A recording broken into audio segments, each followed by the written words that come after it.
The Blue Line, produced and directed by Samantha Knowles, follows the debate occurring in a small town in New York.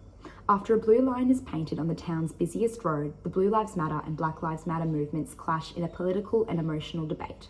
This analysis will discuss the mode, content, and style of the documentary and how they interplay to transform a seemingly subjective film into one that fully engages and immerses the audience.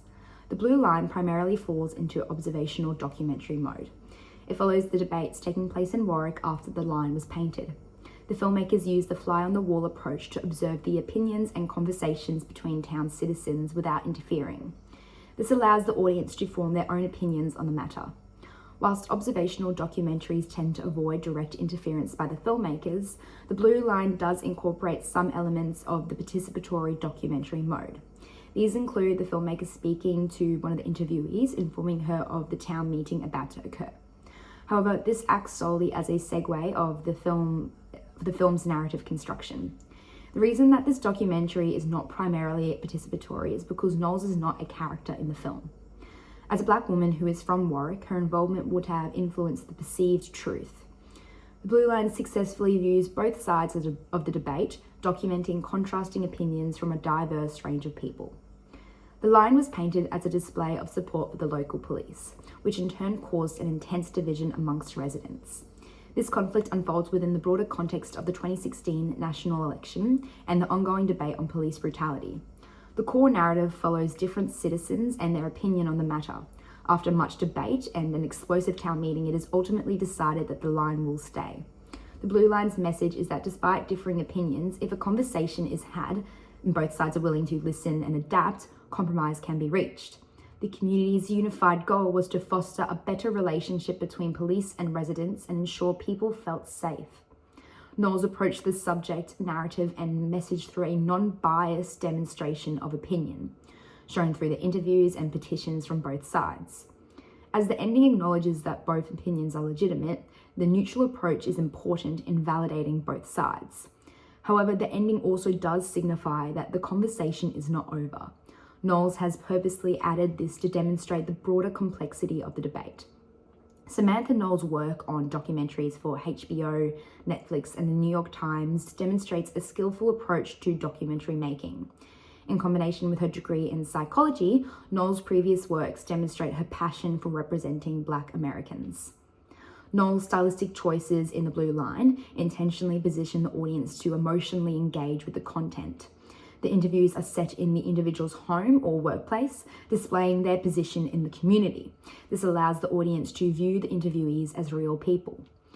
Knowles also consistently uses cinematic shots of Warwick as B-roll over the interviews to contrast the conflicting opinions. This situates the audience to visualize the essence of the town and its people.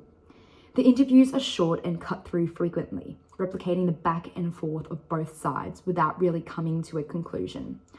Knowles' choice to include screen grabs of the petitions and Facebook posts also allow the audience to visualize the extent of the situation. The visual stylistic choices of setting, contrast, pacing, and B-roll all play a role in engaging and immersing the audience. Due to the mode being subjective, Knowles actively needs the audience to make up their own mind, and does so through these elements. Now that the mode, content, and style have been defined and discussed, it's important to reflect on their intertwined relationship. Observational mode emphasizes capturing raw and unscripted moments, and this is skillfully done through the elements of setting and B-roll. Despite being subjective, the Blue Line is very intimate. The audience gets to know the people and their connection to the issue. This in turn amplifies the connection between audience and content. The visual storytelling choices enhances the documentary's impact and emotional resonance, ultimately contributing to a powerful and thought-provoking exploration of the subject matter.